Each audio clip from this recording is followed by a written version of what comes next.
Muy buenos días. En verdad es un gusto para todos nosotros tenerlos a ustedes acá en la Casa de los Derechos Humanos.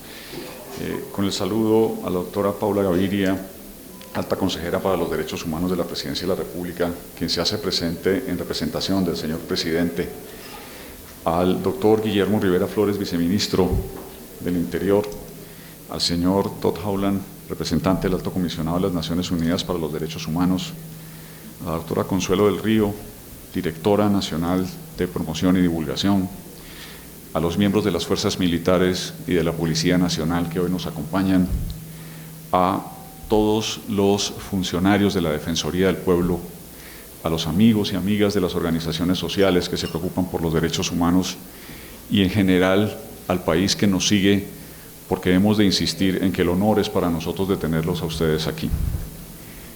La paz es un derecho que adquirió desde hace varias décadas una jerarquía constitucional que es muy importante en relación fundamentalmente con su contenido sustancial. Este derecho está vinculado de manera directa con la consolidación y el fortalecimiento de los otros derechos que se amparan en la Constitución política. En la Declaración de Oslo sobre el derecho humano a la paz, se hacen unas elucubraciones que me permito citar en este momento de manera textual. Leo: todo ser humano tiene un derecho a la paz que es inherente a su dignidad como persona humana. La guerra y cualquier otro conflicto armado, la violencia en todas sus formas, cualquiera que sea su origen, así como la inseguridad de las personas, son intrínsecamente incompatibles con el derecho humano a la paz. Todo ser humano, todos los estados y los demás miembros de la comunidad internacional, todos los pueblos tienen el deber de contribuir al mantenimiento y a la construcción de la paz, así como a la prevención de los conflictos armados y de la violencia en todas sus múltiples formas. Les incumbe, en particular, favorecer el desarme, oponerse por todos los medios legítimos a los actos de agresión y a las violaciones sistemáticas, masivas, flagrantes de los derechos humanos que constituyen amenazas para la paz.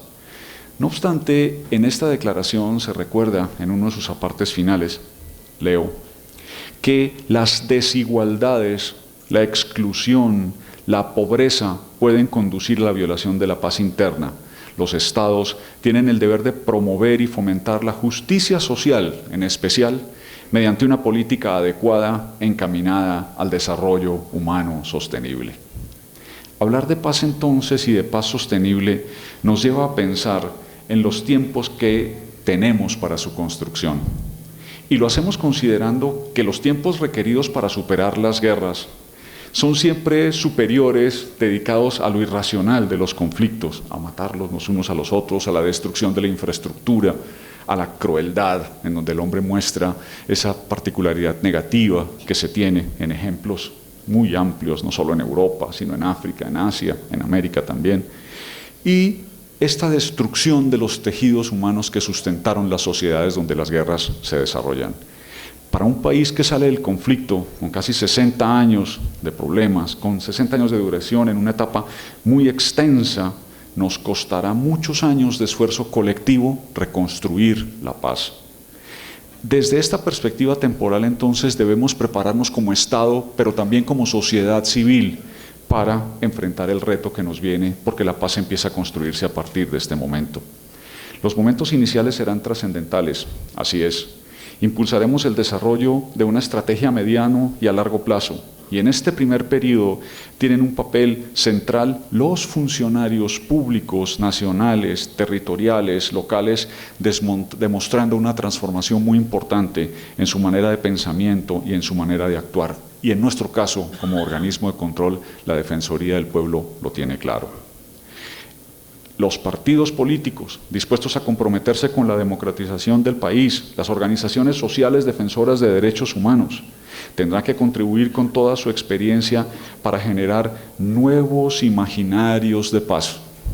Y en este escenario contribuirán con esa experiencia, sobre todo las víctimas. Es muy importante en estos escenarios recordar que la construcción tiene que tener un actor fundamental y en ello las víctimas son el punto central. También estarán los medios de comunicación, a quienes invitamos de este foro desde ya a que se constituyan en corresponsales de paz concepto que tenemos que profundizar en el sentido de pedagogía para la paz, agenda de lo que nos viene, concientización de lo que tenemos como reto, como país, frente a una sociedad que ha sido profundamente intolerante con algunos de sus miembros. En este periodo, para quienes más han sufrido las consecuencias de la guerra, son importantes entonces esos valores democráticos, la reconstrucción de la confianza en las instituciones, la superación de las afectaciones emocionales generadas por las violaciones de sus propios derechos y la recuperación de la credibilidad en las políticas públicas en el Estado.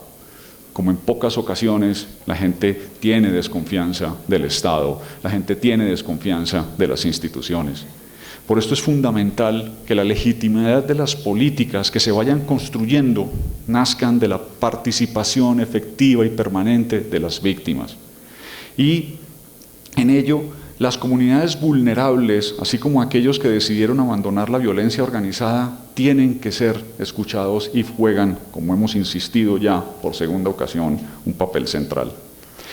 Más adelante, las comunidades organizadas vinculadas mediante formas asociativas de tipo productivo en los territorios urbanos y rurales y al mismo tiempo realizando incidencias y control social en las políticas locales. Hemos de insistir en que el conocimiento sobre cómo se desarrolla una política pública, una política económica, nos permite hacer una crítica mucho más profunda. La gente debe estar enterada de qué son los programas, de cómo funcionan los presupuestos en los municipios para incidir, pero por sobre todo también para controlar y demandar el cumplimiento. Municipios en Colombia donde se llega al final del año con ejecuciones presupuestales inferiores al 50% tienen que ser criticados por las organizaciones sociales. Del mismo modo, el conocimiento de las dinámicas presupuestales en los departamentos tiene que tener también participación de las víctimas, lo cual supone conocimiento de estructuras como vigencias futuras, presupuesto, traslados presupuestales, en fin, cuestiones que pueden parecer muy técnicas, pero que son del resorte de cómo funciona la administración pública. La sostenibilidad de este proceso de transformación progresiva de este conflicto depende también, como lo señala la Declaración de Oslo, y ese fue el énfasis en la parte final al leer, de los niveles de justicia social y respeto por la dignidad humana que se vayan generando. Tenemos que dar la posibilidad de dar el paso de víctimas a sujetos sociales de derechos a partir de la realización de estos derechos como la restitución, la rehabilitación y la reparación integral de las víctimas. Y en esto, al mismo tiempo, se relaciona el contexto territorial donde se desarrollará la construcción de la paz. Colombia tiene dinámicas territoriales de carácter departamental que son sustancialmente distintas a otras partes del país. Ese enfoque tiene que plantearse también desde la alta dirección y desde el gobierno, en el Ejecutivo, para que desaparezcan sobre todo las formas potenciales de revictimización en el futuro. Para no repetir la historia de las anteriores negociaciones, será necesario mantener una voluntad política para que los acuerdos incluyan a todos los sectores armados que hoy se mantienen en condición de insurgentes. Controlar y reducir los restos del paramilitarismo que nunca se ha desmovilizado e impedir el crecimiento de ejércitos privados al servicio del narcotráfico y de la ilegalidad. No podemos pasar de tumbo en tumbo a una violencia diferente que fuera hace muchos años entre centralistas, federalistas, gólgotas, draconianos, ahora a una que tenga que ver con la superación de una parte del conflicto en la violencia y la inmersión en otras dinámicas de violencia que provengan, por ejemplo, del narcotráfico y de la delincuencia común, porque aquí también tendremos afectación de derechos fundamentales. Así las cosas, una paz por partes no puede ser nunca una paz integral, y el esfuerzo de la Defensoría del Pueblo en este sentido constituirá y seguirá orientado a impulsar el necesario contacto y control del problema o de las conversaciones o del conflicto con el ELN y lo que queda del EPL. Lo hemos venido anunciando desde siempre. Visitamos el Catatumbo precisamente en esa particularidad para reforzar una región olvidada. No podemos hacer una paz incompleta en este momento. La Defensoría del Pueblo entonces celebra con este foro los acuerdos alcanzados. Los considera un primer y valioso escalafón construido que hace parte de una larga cadena de acciones que tenemos que iniciar para superar los problemas de la desigualdad que llevaron a Colombia a un callejón sin salida, sin la salida hacia el progreso. Lo hace con la comprensión de que las tensiones que persisten entre un modelo de desarrollo económico que ha aumentado la desigualdad, con falta de proyectos productivos hacia la educación, la salud, la participación democrática en la calidad del servicio de los 8 millones de víctimas y de los 6 millones de población rural desplazada de sus territorios y que viven en una situación de pobreza y marginalidad que es aberrante. Tendremos que hablar y hacer mucho por la recuperación también de la memoria histórica para avanzar en la reconciliación, en particular hacia la construcción de una paz sostenible. Lo que entendemos como un proceso necesario de obligatorio cumplimiento del derecho a la paz, como quiera que constitucionalmente está referido en los artículos 22, 67 y 95 de la Constitución Política, y dar, entre otros, un mayor alcance a estos derechos que no se queden en letra muerta ni que sean flor de un día. Pero la construcción de la paz en una sociedad tan desigual y excluyente como la nuestra, violenta, no se reduce a la ejecución de grandes obras de infraestructura o a la inversión de recursos que son necesarios. Es cierto, porque lo verdaderamente determinante para formar una sociedad con paz son los seres humanos reconocidos como sujetos de derechos. Gracias.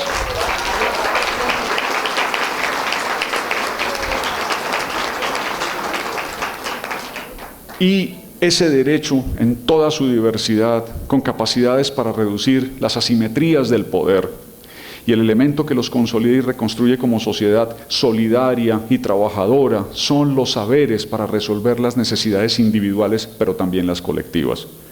Porque todo ello hace parte del sustento del ideal del derecho internacional de los derechos humanos, entre otras cosas. De nada valdrán disertaciones sobre paz y derechos humanos si como institución no surge una estrategia que ordene nuestras obligaciones y compromisos en este nuevo escenario. En lo que queda de nuestro corto periodo, es nuestra responsabilidad presentar una referencia concreta de las obligaciones presentes y futuras que incumben a esta institución de control defensoría de los derechos humanos, la Defensoría del Pueblo, en el proceso de consolidación de la paz, partiendo de esa natural y espectacular misión de promoción y divulgación de los derechos humanos. En estas obligaciones entonces tenemos claro como institución que nos atañen deberes. El primero, un seguimiento del cumplimiento por parte del Estado de las garantías acordadas para acrecentar los niveles de respeto de los derechos humanos, que necesariamente deberá surgir de un debate alrededor de la compatibilización y ponderación que ordenan los alcances entre los distintos derechos. Este nuevo ordenamiento y priorización de los derechos humanos deberá basarse como eje fundamental en el derecho a la paz. En tanto, es un derecho que incluye e implica para la realización integral de muchos más derechos que permitirán transitar hacia la justicia social y la reconciliación, con la dificultad que el derecho a la paz como el derecho al desarrollo humano son derechos colectivos que marchan juntos y están muy relacionados con el modo de desarrollo que define una sociedad para alcanzarlos y que para realizarse deben incluir otros derechos. Segundo, mantener y profundizar nuestro compromiso con los sectores afectados por el conflicto armado. Es la promoción y difusión de los derechos humanos y en su formación para que se hagan uso de los mecanismos de exigibilidad, ejercicio en el cual aumentarán sus capacidades propias y las comprensiones para constituirse como sujetos sociales de derechos. No podemos dejar de tener en cuenta las dificultades preexistentes para asumir un discurso de esperanza y futuro. Tomará mucho tiempo la superación de la desconfianza, las afectaciones psicosociales y la desorganización social que cruza y afecta a quienes fueron víctimas. Direct 3. Debemos direccionar nuestro accionar defensorial hacia el fortalecimiento de la democracia a través de la participación social, comunitaria y ciudadana, a la promoción de garantías, sobre todo para el ejercicio de la oposición política y las libertades. Estamos en una democracia y es tiempo de que asumamos los valores de la misma. Este enfoque de derechos, al aplicarse en territorios con mayorías populares en alto grado de vulnerabilidad, convierte el derecho a la participación en un mecanismo que facilita y permite la exigibilidad y garantía de otro conjunto más grande, que son todos los demás derechos humanos. Lo convierte así en un derecho fundamental, importante para la población vulnerada, pero también para sectores vulnerables que deben apropiar con transparencia y de manera colectiva su ejercicio. Cuarto, hemos de aportar a la construcción de la paz a través de la aplicación del enfoque basado en los derechos humanos, en el desarrollo humano del buen vivir, porque la creciente desigualdad de ingresos en las condiciones de vida es el funesto resultado de esta guerra, y lo que implica es una gran asimetría de poder entre los detentadores del poder y la población en general. Lo anterior significa para la Defensoría del Pueblo que sus funciones de promoción, divulgación y defensa de los derechos humanos deben tener como objetivo central la disminución de estas asimetrías en lo nacional, pero sobre todo en lo territorial, donde suceden los abusos y violaciones cotidianas de los derechos humanos. Definidas, pues, en esta cuadriga las obligaciones de la Defensoría del Pueblo para retomar y reafirmar nuestro acuerdo con quienes afirman que la paz no se alcanza simplemente con el silencio de las armas, pero agregando que la paz no se alcanza solo con los anuncios de políticas públicas, sino con su efectiva realización. Se requiere que todos los avances sean realmente concertados por medio de la participación de las comunidades afectadas directa o indirectamente, y que las políticas públicas anunciadas se concreten en los plazos establecidos y de acuerdo a los contextos territoriales. Seguimos insistiendo. Así, es necesario un trabajo también conjunto con la Comisión de la Verdad, a la cual apoyaremos desde la memoria institucional y también por el reconocimiento permanente y consecuente a las dificultades y a los errores que se puedan cometer en la implementación de los acuerdos. Señores, en esta perspectiva, entonces, queremos recordar que la Defensoría del Pueblo, desde sus orígenes y con su condición de institución autónoma, siempre mantuvo, aún en los momentos más difíciles, un sentido particular sobre la verdad, sobre lo que ocurrirá en los territorios afectados por la guerra. Jamás hemos dejado de afirmar y caracterizar que en Colombia existía un conflicto armado y, por lo tanto, víctimas de ese conflicto. Y así actuamos en consecuencia tanto en las acciones de prevención como en las de promoción de garantía de los derechos humanos. Sostener el espíritu de la verdad y del respeto a la palabra empeñada seguirá siendo nuestro mayor acumulado moral, el cual nos conecta con las tradiciones éticas en que se reconoce y respeta la gran mayoría de nuestro pueblo. Abordaremos entonces estas realidades propias del desarrollo desigual y violento que hemos sufrido como parte de las funciones misionales que nos otorgó la Constitución de 1991, a la cual vale la pena recordar nuevamente en este escenario, pues será nuestro recorrido por las largas y complejas alamedas de la paz lo que nos permita aportar nuestras reformas, nuestros supuestos para el cierre de este nuevo pacto y la paz que tenemos que empezar a construir a partir de este momento. Muchísimas gracias.